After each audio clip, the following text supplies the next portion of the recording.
di saat ku tak berdaya, kuasa-Mu yang sempurna. Ketika ku percaya, mujizat itu nyata, bukan karena kekuatan. Saudara-saudara dalam kasih Tuhan, pada kesempatan ini kita minta kekuatan dari Tuhan supaya selalu kita bersemangat untuk mendengarkan renungan-renungan yang menguntungkan, yang memberikan diri kita untuk Allah memulai sesuatu yang baik dalam hidup kita. Itu sebabnya kita akan lihat dalam Alkitab, di dalam Lukas pasal yang ke-18 ayatnya yang Lukas 8 ayatnya yang ke-15.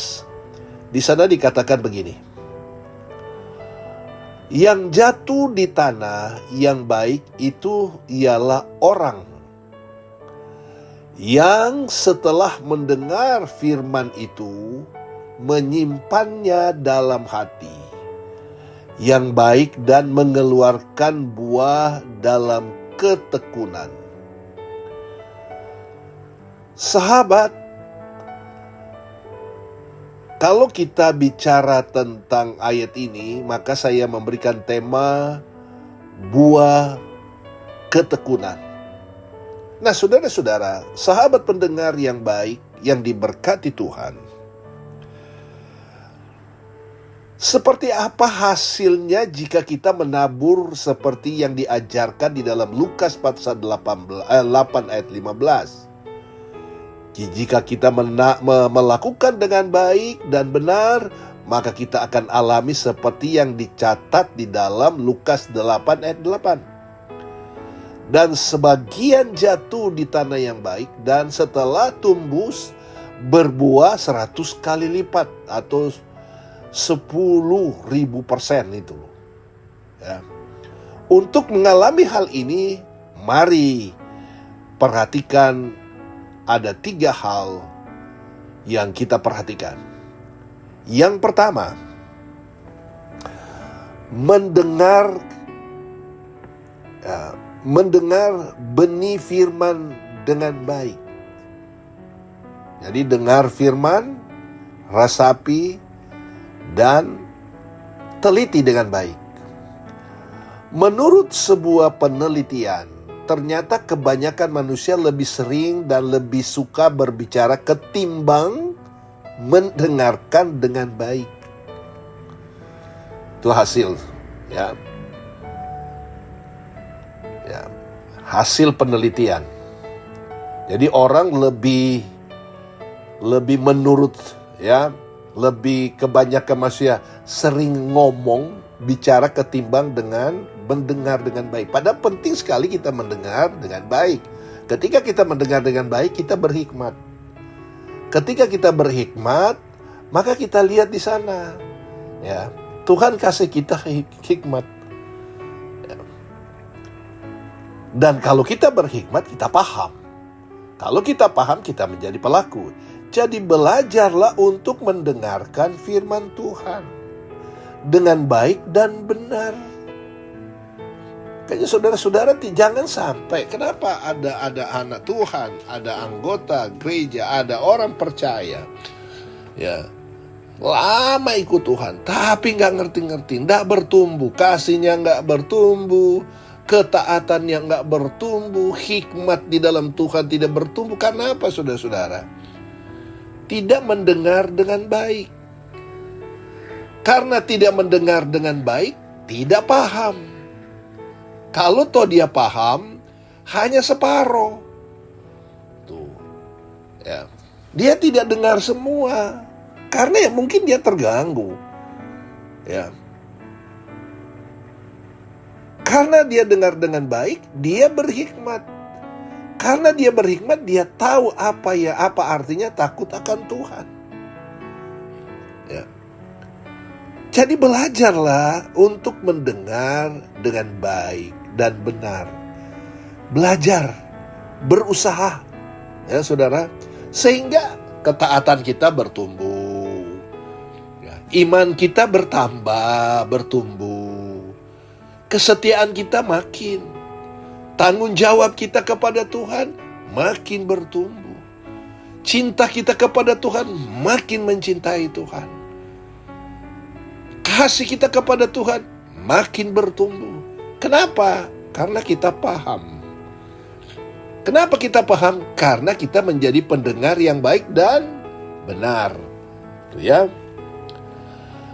Kedua, menyimpan benih firman Tuhan dalam hati yang baik. Jadi menyimpan benih firman Tuhan itu ya di dalam hati yang baik. Berarti ada hati yang tidak baik. Hati-hati. Sehebatnya apapun firman itu, kalau hati kita tidak baik, enggak efek. Ya. Hasilnya juga saudara, enggak maksimal. Karena penyimpanannya itu tidak baik. Ya, benih yang baik disimpan pada tempat yang baik akan terpelihara, akan terjaga, sama dengan hati kita. Ya.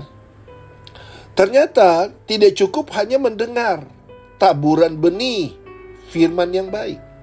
Nggak cukup. Nah, selanjutnya kita pun harus menyimpan benih firman itu dalam hati atau pusat pikiran dan perasaan.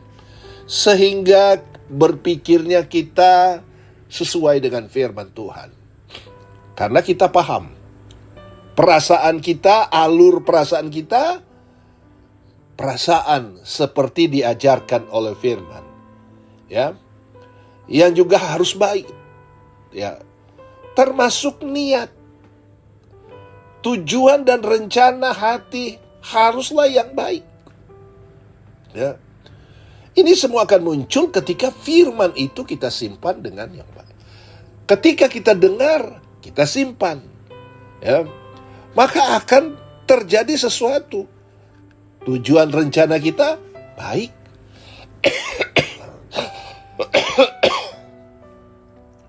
Firman Tuhan yang, ya sudah saudara, firman Tuhan yang dimanipulasi dengan niat tidak baik, pastinya tidak bisa menghasilkan tuaian 100 kali lipat. Enggak. Kenapa dimanipulasi? Ya, dunia sekarang seringkali menyodorkan manipulasi. Iblis kadangkala, ya saudara-saudara, mempengaruhi keadaan anak-anak Tuhan atau orang percaya, memanipulasi. Sebenarnya itu firman Tuhan, dia pakai pikiran. Kan Tuhan tahu saya punya masalah.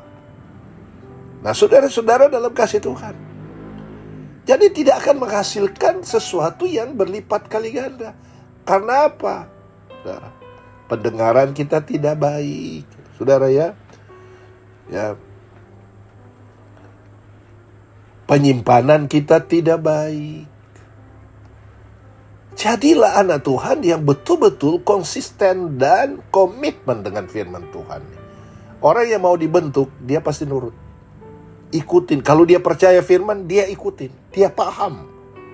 Yang ketiga, mengeluarkan buah-buah roh seperti tercatat di dalam Galatia pasal 5 ayat 22 sampai 23. Dengan tekun. Nah, kalau saudara-saudara membaca di sana, ya, dalam Galatia pasal yang ke 5 ayat 22, di sana luar biasa sekali. Ya, 5 ayatnya yang ke 23, 22-23 dia bilang apa? Tapi buah roh ialah kasih, sukacita, damai sejahtera, kesabaran, kemurahan hati, kebaikan, kesetiaan, kelemah lembut, penguasaan diri, dan seterusnya. Ini ketiga, mengeluarkan buah-buah. Nah, tidak harus dianjur-anjurkan, tetapi dengan dia paham, dia berhikmat, dengan sendirinya akan mengeluarkan buah. Ya. Nah, ini namanya bertumbuh. Kasihnya bertumbuh, apalagi ya kalau saudara lihat di dalam ayat 22 sampai 23. Lemah lembutnya bertumbuh, kebaikannya bertumbuh, penguasaan dirinya bertumbuh. Ya, ada kebaikan-kebaikan. Jadi saudara-saudara dalam kasih, mari kita tekunin ini. Ya, sahabat, ya, atau saudara-saudara, inilah bagian terpenting dari tahapan proses menabur, menanam, dan merawat pertumbuhan benih firman. Kita tidak akan pernah menuai hasil yang baik dari benih firman di hidup ini jika kita tidak mau belajar, ya, tidak mau diajar, tidak mau belajar, tidak mau berusaha untuk tekun dalam menjalani setiap tahapan proses buat menghasilkan buah. Baik itu dimulai dari tanah hati, persiapan memberikan perawatan tanaman selama proses pertumbuhan sampai mengeluarkan buah yang masak dengan sempurna. Nah, saudara-saudara, semua bagian proses ini memperoleh hasil tuaian yang memerlukan kesabaran, ketekunan, teliti, sampai pada akhirnya kita tidak hanya bisa menuai buah yang masak dan sempurna dan baik, tetapi lebih dari itu, kita akan menuai 100 kali lipat banyaknya, dan kita akan lihat hasilnya maksimal. Marilah kita menabur dalam ketekunan. Saya percaya kita menjadi anak-anak Tuhan yang luar biasa, yang hebat di hadapan Allah. Karena nama Tuhan dipermuliakan. Tuhan Yesus memberkati kita semua. Amin.